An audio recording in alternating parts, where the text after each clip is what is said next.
আর্জেন্টিনার আসলে চাঁদ কপাল, কিংবা আমাদের পুরান ঢাকার চলতি ভাষায় বলতে গেলে আর্জেন্টিনা চান কপাইল্লা। নকআউট পর্বের শুরুতে রাউন্ড অফ 32-তে তারা প্রতিপক্ষ হিসাবে পাচ্ছে কাবো ভের্দেকে, যেই দেশটার এইবারই বিশ্বকাপে ডেবিউ হলো, যেই দেশটা বিশ্বকাপে অনেক আলোড়ন তৈরি করেছে, স্পেনকে রুখে দিয়ে তাদের ওই গোলকিপার 40 বছর বয়সী ভোজিনিয়া ওই মানবিক স্টোরি দিয়ে প্রথমবারের মতো তারা নকআউট পর্বে গিয়েছে, সবই ঠিক আছে। কিন্তু ফিফা র্যাঙ্কিং এ 1 নম্বরে থাকা দল আর্জেন্টিনা রাউন্ড অফ 32-তে পাচ্ছে 64 নম্বরের কাবো ভের্দেকে। এইটা ভাই চান কপাইল্লা না হইলে হওয়াটা খুব মুশকিল। আর যখন আপনি মাথায় রাখবেন যে টুর্নামেন্টের প্রথম ম্যাচ স্পেন ড্র করে ফেলার পরে মনে হচ্ছিল স্পেনের সঙ্গেও তো আর্জেন্টিনার খেলা পড়ে যেতে পারে, কিংবা ধরেন তারপরেও মনে হচ্ছিল যে অন্তত উরুগুয়ের সঙ্গে তো পড়বেই, কিন্তু ওগুলো কোনো কিছুই হয়নি। উরুগুয়ে ওয়ার্ল্ড কাপ থেকে তাদের বিদায় ঘন্টা বেজে গিয়েছে। কাবো ভের্দে এই স্পেনের গ্রুপের রানার্স আপ হিসেবে উঠেছে, কেননা স্পেন গ্রুপের লাস্ট ম্যাচটাতে উরুগুয়েকে 1-0-তে হারিয়েছে, আর কাবো ভের্দে গোল শূন্য ড্র করেছে সৌদি আরবের সঙ্গে। ফলে স্পেনের গ্রুপ চ্যাম্পিয়নশিপ যেমন নিশ্চিত হয়ে গিয়েছে, তাদের প্রথম ম্যাচে ড্র করার পরের 2টা জয়ে 7 পয়েন্ট নিয়ে কাবো ভের্দের 3 খেলায় 3টাই তারা ড্র করলো, ফলে তাদের 3 পয়েন্ট। এবং উরুগুয়ে এই লাস্ট ম্যাচে স্পেনের সঙ্গে হেরে যাওয়ার আগের 2 ম্যাচেই তারা ড্র করেছে, তার মানে তারা মাত্র 2 পয়েন্ট নিয়ে টুর্নামেন্ট থেকে ছিটকে গেল।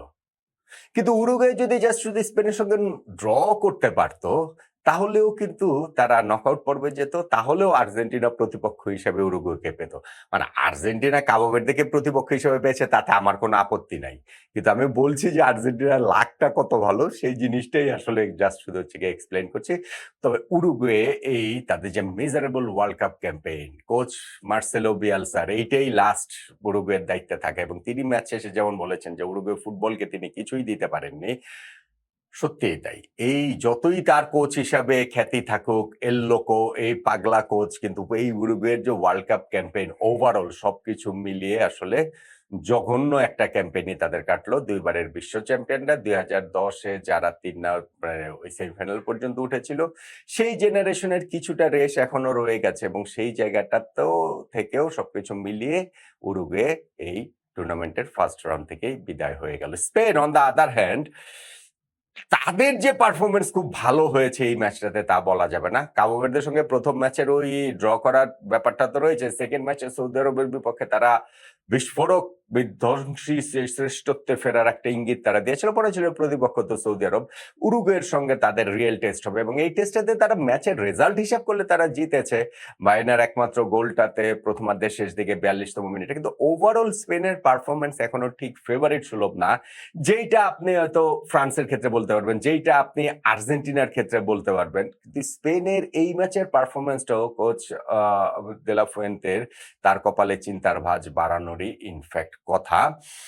তারপরও লামিন ইয়ামাল স্টার্ট করেছেন, এই ম্যাচটাতেও তিনি 75 মিনিট খেলেছেন, এইটা নিঃসন্দেহে স্পেনের জন্য একটা পজিটিভ। তবে এই ম্যাচটাতে ওই রকম স্পেন যেরকম ক্লিয়ার কাট অনেক অপরচুনিটি ক্রিয়েট করেছে, বিষয়টা আসলে সেরকম না।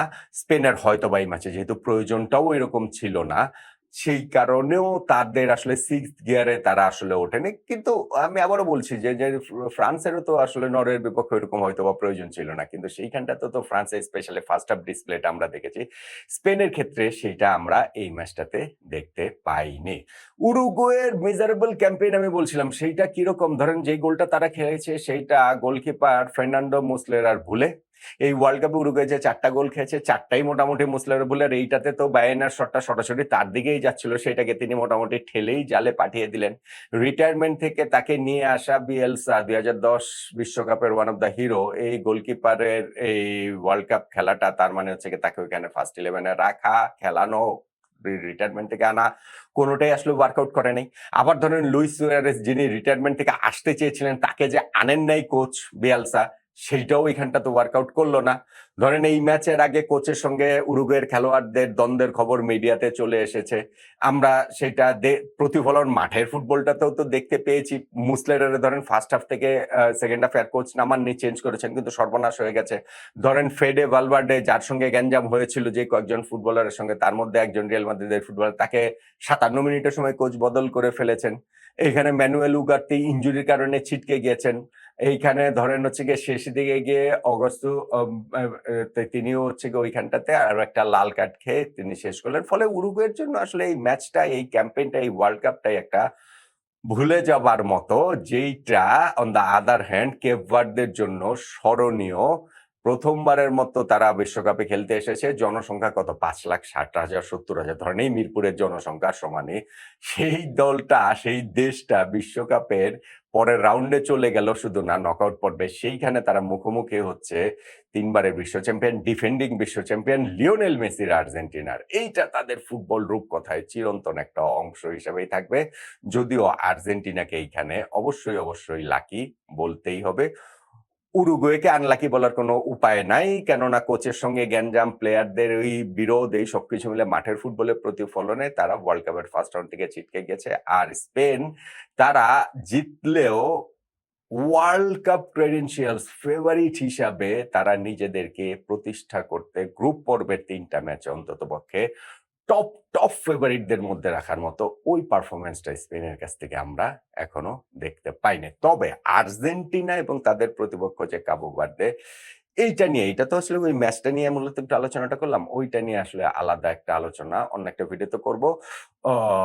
সো আর্জেন্টিনা আসলে ওইখানটা থেকে তারা আসলে খুব কনফিডেন্টই থাকতে পারে যে রাউন্ড অফ 32, রাউন্ড অফ 16, যেটা আমি বারবার অনেকগুলো ভিডিওতে বলছিলাম যে ঘুমিয়েই তারা আসলে কোয়ার্টার ফাইনালে যাওয়ার এক্সপেকটেশনটা আসলে করতেই পারে।